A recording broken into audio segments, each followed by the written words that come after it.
Number 3। इस video में हम आपको सिंधु घाटी सभ्यता के विषय में बताएंगे। इसके पहले सबसे पहले वाली वीडियो में जो वीडियो नंबर 1 है, इसमें हमने आपको हिस्ट्री के डिवीज़न बताए थे।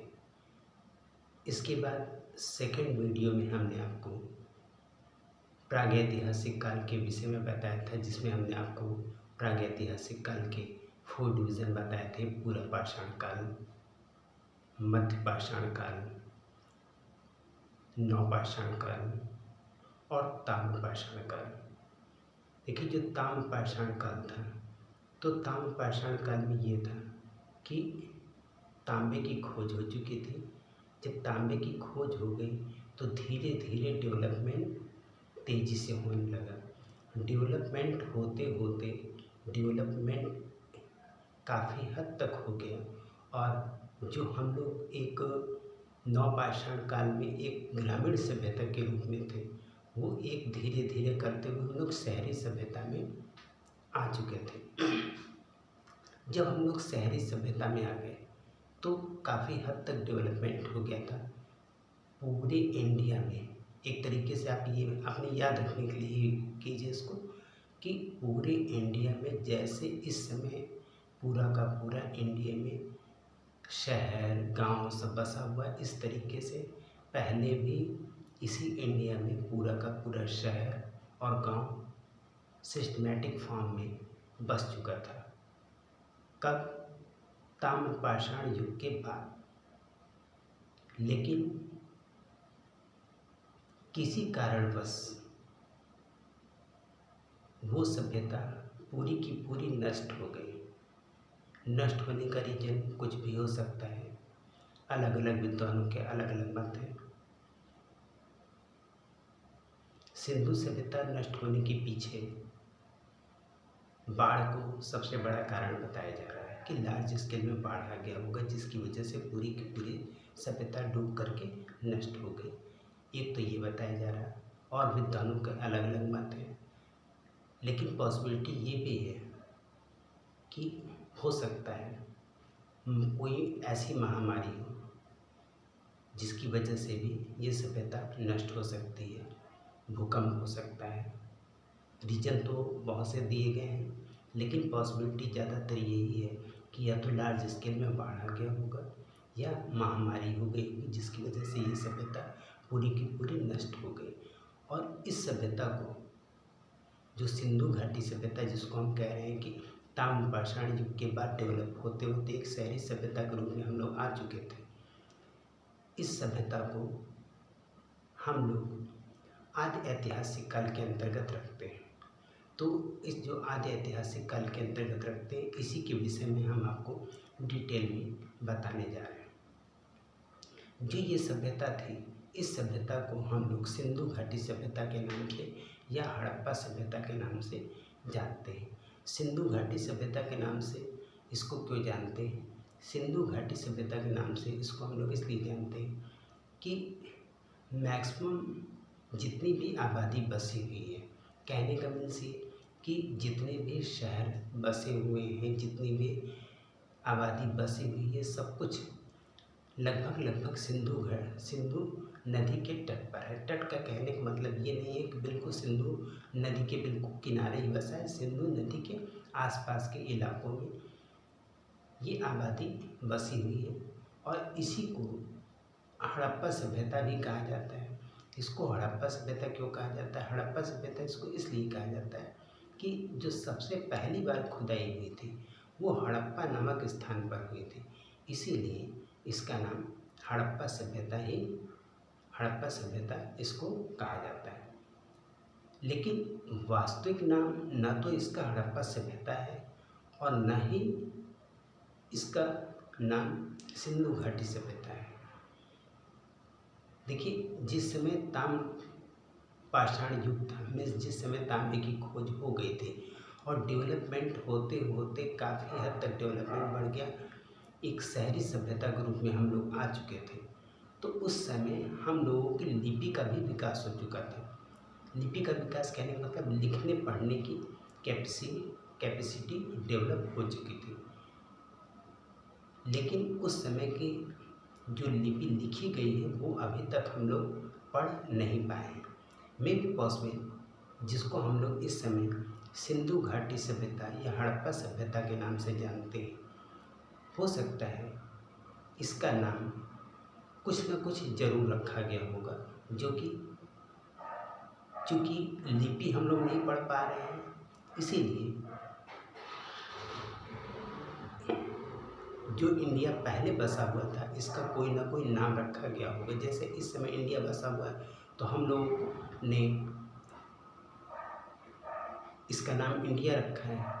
हो सकता है पहले जिस समय ये इंडिया बसा होगा तो इसका भी नाम कुछ ना कुछ रखा गया होगा, लेकिन चूँकि हम लोग लिपि नहीं पढ़ पाए हैं इसलिए उसका ओरिजिनल नाम हम लोगों को नहीं पता है। हम लोग इसको सिंधु घाटी सभ्यता या हड़प्पा सभ्यता के नाम से जानते हैं और इसको रखा गया है आदि ऐतिहासिक काल के अंतर्गत।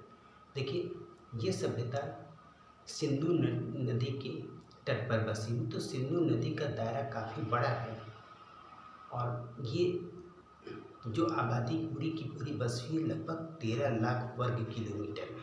एक तरीके से आप मान के चल सकते हैं कि जिस तरीके से इस समय पूरा का पूरा हिंदुस्तान बसा हुआ है, लगभग उसी तरीके से पूरा का पूरा पहले भी इंडिया उसी तरीके से बसा हुआ था, गांव और शहर के रूप में।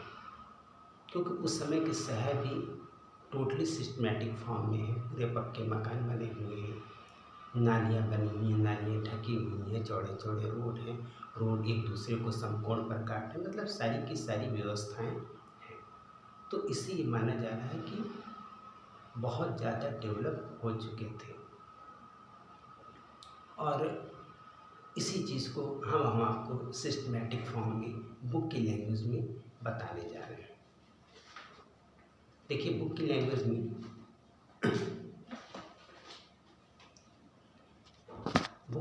में क्या था, इस काल में मानव द्वारा लिखी गई लिपि को पढ़ा नहीं जा सका है, किंतु लिखित साक्ष्य मिले हैं। इस काल की जानकारी के स्रोत भी पुरातात्विक साक्ष्य हैं। इसमें सिंधु सभ्यता को रखते हैं। अब सिंधु सभ्यता है क्या, इसके विषय में डिटेल बताया जा रहा है। यह सिंधु सभ्यता के तट पर मिली थी, इसलिए इसको सिंधु सभ्यता कहते हैं। इसकी जानकारी के लिए पहली खुदाई हड़प्पा से हुई थी, अतः इसे हड़प्पा सभ्यता भी कहते हैं। सिंधु सभ्यता की जानकारी चार्ल्स मैसन ने 1826 ईस्वी में दिया था। सिंधु सभ्यता सर्वेक्षण जेम्स कनिंघम ने 1853 में किया। सिंधु सभ्यता 13 लाख वर्ग किलोमीटर में फैली है। लॉर्ड कर्जन ने 1904 में पुरातत्व विभाग की स्थापना किया था, जिसके महानिदेशक सर जॉन मार्शल थे। सिंधु सभ्यता का नामकरण जॉन मार्शल ने किया था। सिंधु सभ्यता की पहली खुदाई दयाराम साहनी ने की। देखिए दयाराम साहनी ने की, इसका मतलब ये नहीं कि वो उन्होंने खुद खुदाई की, ये उनके मैनेजमेंट में ये खुदाई हुई। सिंधु सभ्यता का आकार त्रिभुजाकार था। सिंधु सभ्यता विश्व की सबसे पहली शहरी सभ्यता थी। देखिए ये बहुत ध्यान रखने वाली चीज़ है कि सिंधु सभ्यता जो है विश्व की सबसे पहली शहरी सभ्यता थी और इसका विकास 2500 ईसा वर्ष पूर्व से लेकर के 1750 ईसा वर्ष पूर्व तक हुआ। इसमें आपको ये बताया गया है कि सिंधु सभ्यता का जो टाइम ड्यूरेशन दिया गया है वो ईसा वर्ष पूर्व, ध्यान रखिएगा क्या है, ईसा वर्ष पूर्व। ईसा वर्ष पूर्व किसको कहेंगे, जब से हम लोग का कैलेंडर स्टार्ट हुआ। कौन सा कैलेंडर, जो कैलेंडर हम लोग डेली यूज़ में देखते हैं, जिसमें जनवरी फरवरी मार्च अप्रैल लिखा हुआ है, इस कैलेंडर को हम लोग देखते हैं। तो इस कैलेंडर की जहाँ से शुरुआत हुई है, इससे आपको 2500 ईयर्स पहले जा कर के देखना, वहाँ से इस सभ्यता की स्टार्टिंग हुई है और इस सभ्यता के एंडिंग का हुई है 1750 ईसा वर्ष पूर्व में। इस सभ्यता की एंडिंग है, मतलब ये सभ्यता पूर्ण रूप से नष्ट हो चुकी थी। और ये हमारी रिपोर्ट नहीं है, ये पुरातत्व विभाग द्वारा जो भी चीज़ पाए गए हैं उनकी रिपोर्ट के आधार कि ये सभ्यता 2500 ईसा वर्ष पहले स्टार्ट हुई थी और 1750 ईसा वर्ष पूर्व तक ये सभ्यता चली थी, ऐसा पुरातत्व विभाग की रिपोर्ट के आधार पर। इसमें देखिए, इसमें ये बताया गया है आगे कि सिंधु घाटी सभ्यता का विस्तार क्षेत्र कहाँ तक था। हमने आपको सिर्फ एक याद रखने के लिए बताया कि एक तरीके से मान के चलिए कि पूरा का पूरा इंडिया बसा हुआ था। जैसे इस समय पूरा का पूरा इंडिया कहीं पर गांव है, कहीं पर शहर है, इस तरह से पहले भी बसा हुआ था। तो ये हमने सिर्फ आपको याद रखने के लिए कहा ताकि आपके माइंड में ये हो जाए कि सिंधु सभ्यता का आकार क्षेत्र काफ़ी दूर तक था। देखिए, जहाँ जहाँ भी पानी की व्यवस्था रही, जहाँ जहाँ भी नदी रही, नदी के आसपास के इलाकों में लोगों ने बसना शुरू कर दिया था। ठीक है, तो अब हम आपको सिंधु सभ्यता का, वैसे तो हमने आपको बता दिया कि 13 लाख वर्ग किलोमीटर में बसा हुआ था और इसका आकार त्रिभुजाकार था। अब हम आपको इसका किस क्षेत्र में, मतलब किस दिशा में कहाँ से कहाँ तक बसा हुआ था, इसके विषय में हम आपको बताने जा रहे हैं। देखिए, इसकी पश्चिमी सीमा पाकिस्तान के सुतकांगी रोड में थी, जो कि दशक नदी के तट पर थी। इसकी उत्तरी सीमा कश्मीर के मांडा में चिनाब नदी के तट पर थी। इसकी खुदाई जगपत जोशी ने 1982 ईस्वी में किया था। देखिए, जो इन्होंने ये बताया है कि इसकी खुदाई जगपत जोशी ने 1982 में किया, तो जगपत जोशी जी ने नहीं किया, ये उनके मैनेजमेंट में ये खुदाई हुई। इसकी पूर्वी सीमा उत्तर प्रदेश के आलमगीरपुर में थी, जो हिंडन नदी के किनारे थे। जगदत्त शर्मा के नेतृत्व में इसका उत्खनन हुआ। इसकी दक्षिणी सीमा के विषय में देख लीजिए। इसकी दक्षिणी सीमा महाराष्ट्र के दैमाबाद में प्रवरा नदी के तट पर थी। यहाँ से धातु का एक इक्का गाड़ी का प्रमाण मिला है। और आगे हम आपको बताएंगे कि सिंधु सभ्यता के कुछ प्रमुख स्थल हैं। जो सिंधु घाटी सभ्यता जो बसी हुई थी, इसकी कुछ, देखिए, खुदाई तो बहुत से जगह पर हुई, लेकिन कुछ स्थल ऐसे हैं जहाँ से कि कुछ विशेष वस्तुएं प्राप्त हुई, जिसको कि पुरातत्व विभाग द्वारा उसकी रिपोर्ट तैयार की गई। तो वो कौन कौन से स्थल हैं और वहाँ से क्या क्या मिला, इसके विषय में हम आपको बताने जा रहे हैं।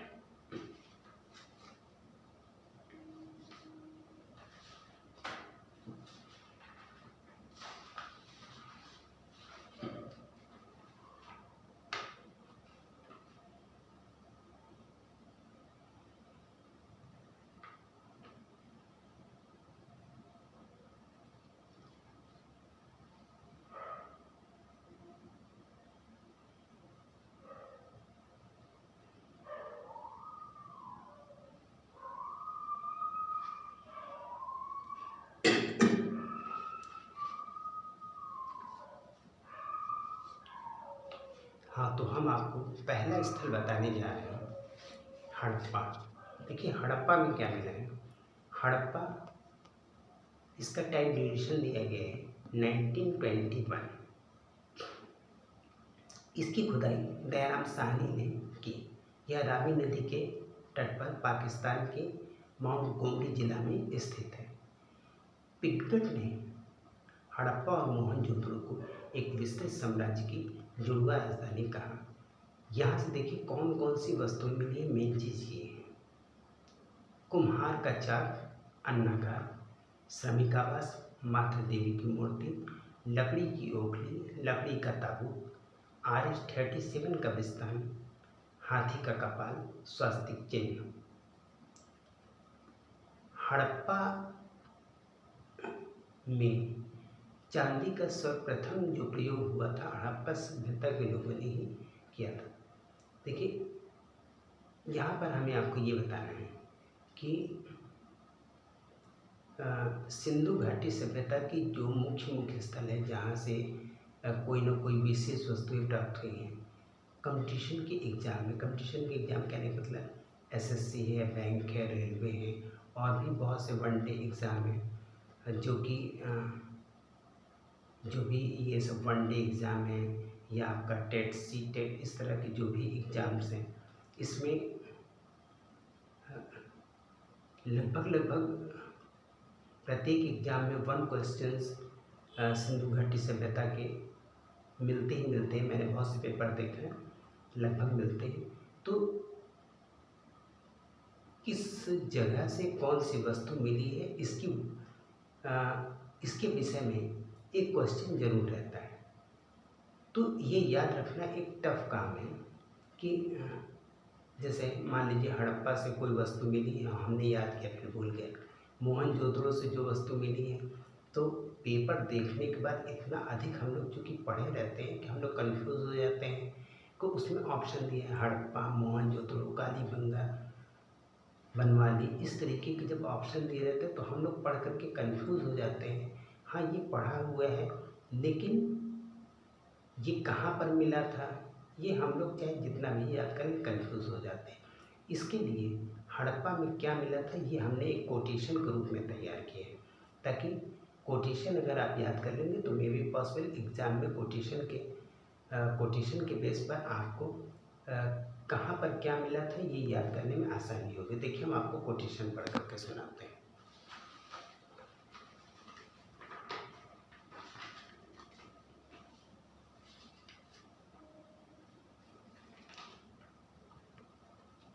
हड़प्पा से मिला श्रमिक कुम्हार मात्र देवी लकड़ी लकड़ी आरे छाती स्वास्तिक चांदी अन्नाकार। इसी चीज़ को आप कई बार कोटेशन के रूप में याद कीजिए। देखिए हड़प्पा से मिला श्रमिक कुमार मात्र देवी लकड़ी लकड़ी आरे छाती स्वास्तिक चांदी अन्नाकार। हड़प्पा से मिला श्रमिक कुमार मात्र देवी लकड़ी लकड़ी आरे छाती स्वास्तिक चांदी अन्नाकार। अगर आप इसको एक कोटेशन के रूप में याद कर लेते हैं या आप ये कहिए आप इसको ऐसे पोएम के रूप में याद कर लेते हैं, तो जैसे ही कोई वर्ड उसमें मिलता है आपको, तो चूँकि आपने याद कर रखा है हड़प्पा से मिला श्रमिक कुम्हार मात्र देवी लकड़ी लकड़ी आरे छाती, देखिए ये मुझे याद हो गया। तो हमने अभी तो आपको पढ़ करके सुनाया था, लेकिन इसको जैसे मुझे याद हो गया। हड़प्पा से मिला श्रमिक कुमार मात्र देवी लकड़ी लकड़ी आरे छाती स्वास्तिक चांदी अन्नाकार।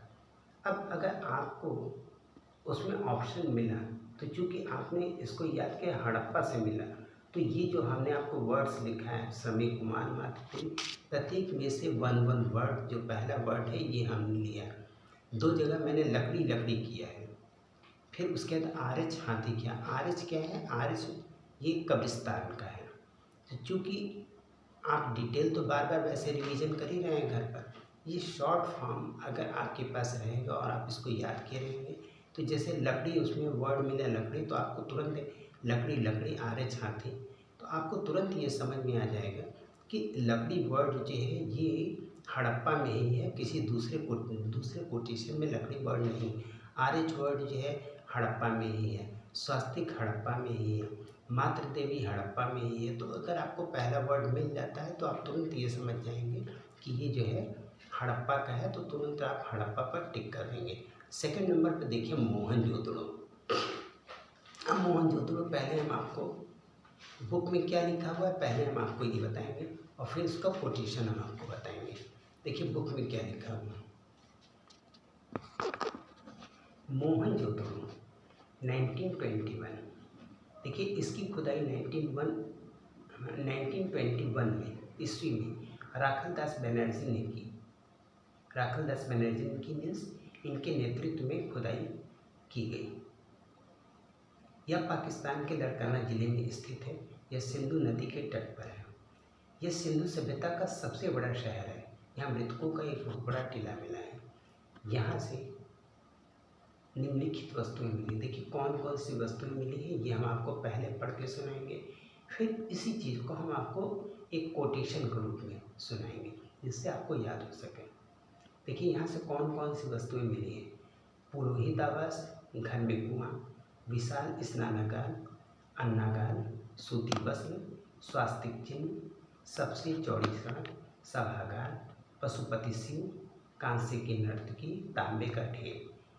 मोहनजोदड़ो का अन्नागार सिंधु सभ्यता का सबसे बड़ा भवन या इमारत है। नेक्स्ट लिखा हुआ है स्वास्तिक मुहर सर्वाधिक मोहनजोदड़ो से मिला है, जिसका निर्माण सिलखेड़ी से हुआ था। अब हम आपको इसी चीज़ को कोटेशन के रूप में बताएंगे।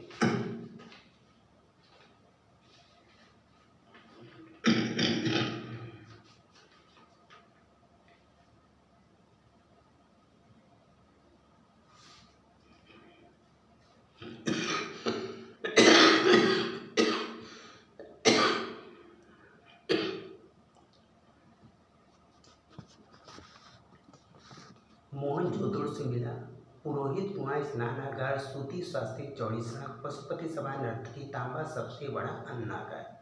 फिर से सुनिए, मोहनजोदड़ो से मिला पुरोहित कुआं, स्नानागार, सूती स्वास्तिक, चौड़ी सड़क, पशुपति सभा, नर्तकी, तांबा, सबसे बड़ा अन्नागार। मोहनजोदड़ो से मिला पुरोहित कुआं, स्नानागार, सूती स्वास्तिक, चौड़ी सड़क, पशुपति सभा, नर्तकी, तांबा, सबसे बड़ा अन्नागार। इसको अगर आप एक कोटेशन के रूप में याद करते हैं, जैसे हमने बोला, इसी चीज़ को आप थोड़ा सा और एक पोएम के रूप में, कोटेशन के रूप में अगर आप याद कर लेते हैं तो आपके लिए इजी होगा। नेक्स्ट टॉपिक हम आपको पढ़ने जा रहे हैं। नेक्स्ट टॉपिक आपका है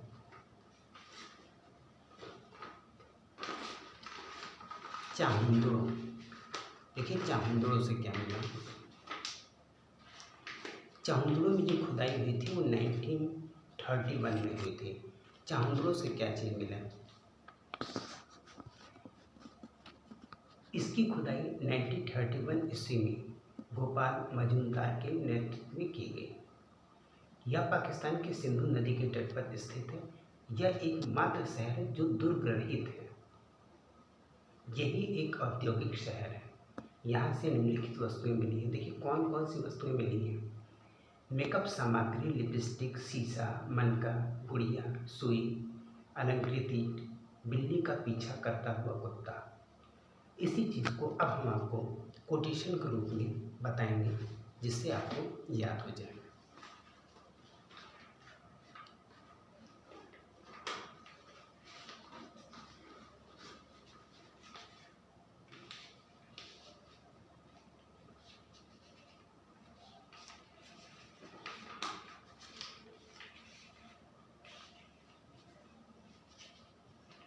आप भी हमारे साथ प्रैक्टिस कीजिए।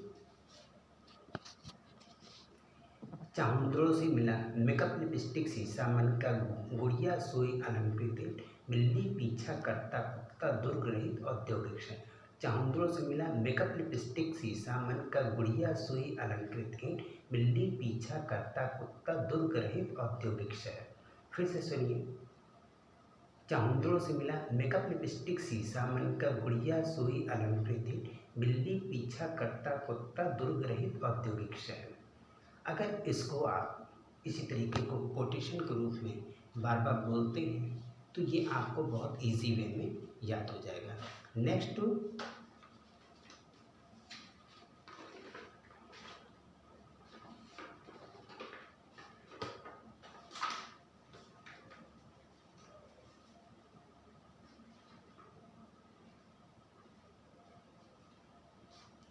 हम आपको बताने जा रहे हैं बनवाली। देखिए बनवाली से क्या मिला है।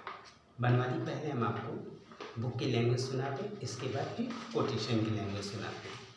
बुक की लैंग्वेज देखिए क्या लिखी हुई है।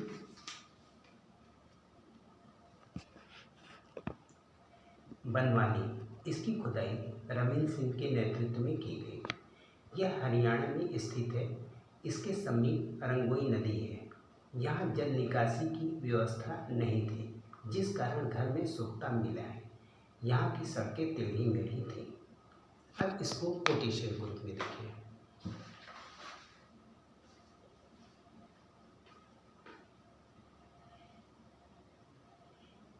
नाम है बनवाली, लेकिन घर में नहीं है नाली, और सारी सड़कें टेढ़ी मेढ़ी।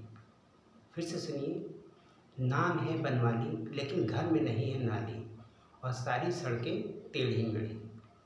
नाम है बनवाली लेकिन घर में नहीं है नाली, और सारी सड़कें टेढ़ी मेढ़ी। इससे आपको मे बी पॉसिबल याद हो जाएगा। नेक्स्ट टॉपिक,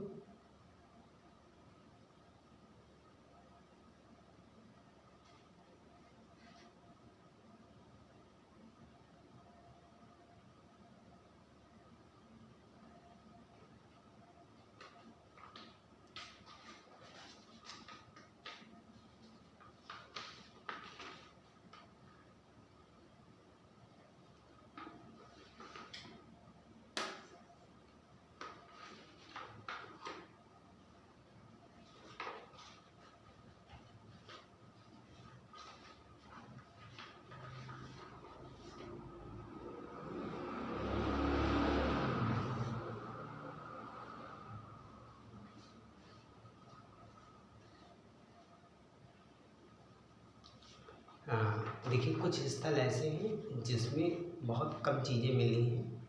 इसमें 3 से 4 स्थल के नाम एक जगह कलेक्ट करके उसको एक कोटेशन बनाए हुए हैं। तो पहले हम बुक की लैंग्वेज पढ़ते हैं, इसके बाद फिर कोटेशन आपको पढ़ करके सुनाएंगे।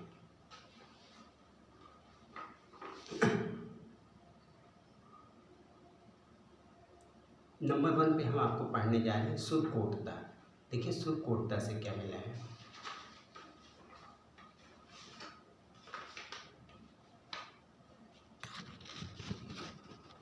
सुरकोटता यह गुजरात में स्थित है। यहाँ से कलश सावधान तथा घोड़े की हड्डी मिली है। इसकी खुदाई जगपत जोशी के नेतृत्व में कराई गई थी। ये सुरकोटता हो गया। नेक्स्ट है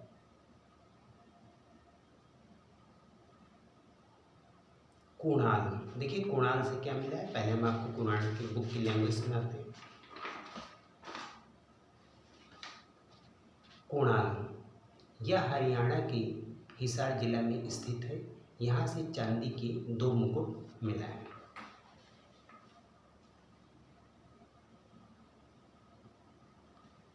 इसके बाद नेक्स्ट टॉपिक है रंगपुर। रंगपुर पहले आप बुक की लैंग्वेज सुनिए।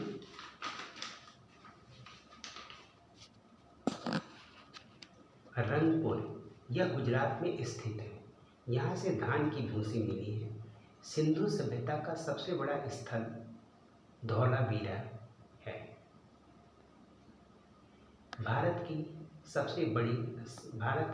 में सबसे बड़ा स्थल राखीगढ़ी हरियाणा में है। सिंधु सभ्यता का सबसे बड़ा शहर मोहनजोदड़ो है। मेन इसमें आप रंगपुर पर ध्यान दीजिए। रंगपुर में क्या है, यह गुजरात में स्थित है। यहाँ से धान की भूसी मिली है। और 1 टॉपिक इसमें और है, सिंधु सभ्यता का जो सबसे बड़ा जो सबसे बड़ा स्थल है वो धौलावीरा है। तो हम आपको धौलावीरा और रंगपुर के विषय में बताने जा रहे हैं। तो इसमें कोटेशन किन किन चीज़ों को मिला करके बना हुआ है। सुरकोटता का बना हुआ है, कुणाल और रंगपुर धौलावीरा। इसका कोटेशन हम आपको पढ़ने जा रहे हैं।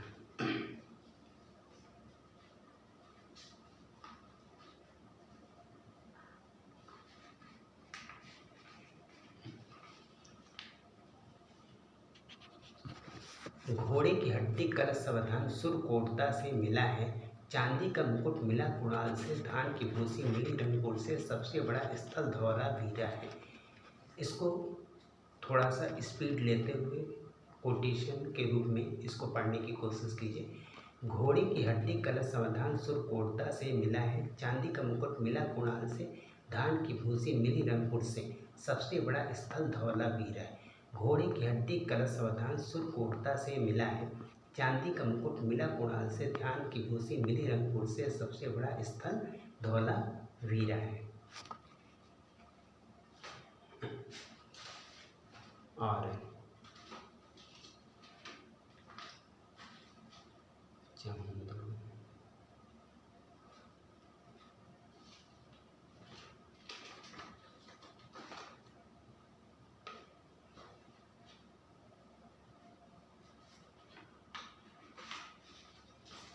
अब दो टॉपिक और बचा हुआ है, एक है रोपण और दूसरा है रोपण के बाद कालीबंगा।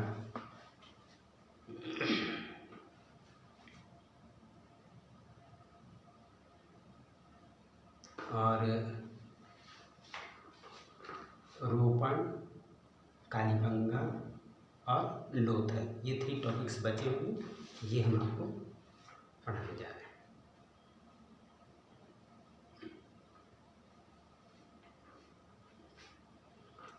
हम आपको लोथल के विषय में बताने जा रहे हैं। पहले हम आपको बुक की लैंग्वेज बताएंगे, फिर कोटेशन की लैंग्वेज बताएंगे।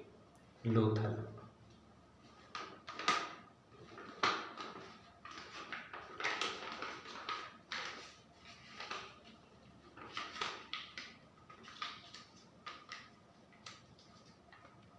हाँ देखिए, लोथल पर ध्यान दीजिए। इसकी खुदाई SR राव ने भोगवा नदी के किनारे अहमदाबाद गुजरात में किया। यह सिंधु सभ्यता का बंदरगाह स्थल है। यहाँ से गोदीवाड़ा का साक्ष्य मिला है। यहाँ घर के दरवाजे सड़क की ओर खुलते हैं। यहाँ फारस की मुहर मिली है जो विदेशी व्यापार का संकेत है। यहाँ से युगल समाधान मिला है जो सती प्रथा का प्रतीक है। अब इसको कोटेशन फॉर्म में आइए।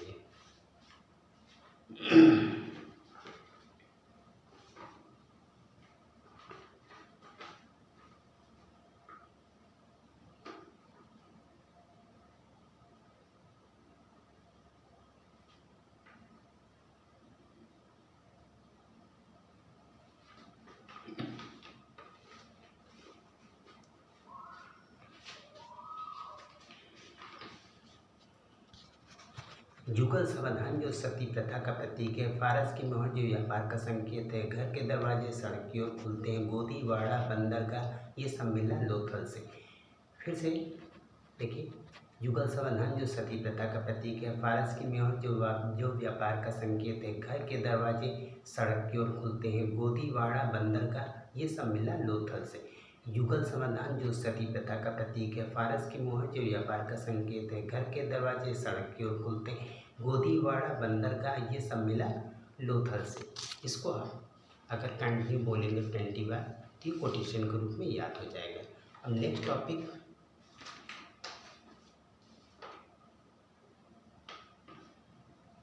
रोपण।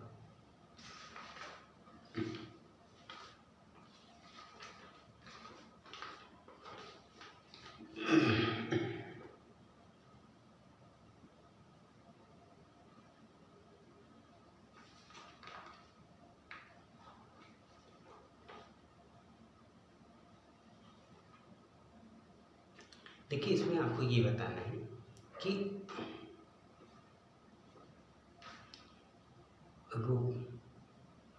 रोपण से मानव के साथ जानवर का भी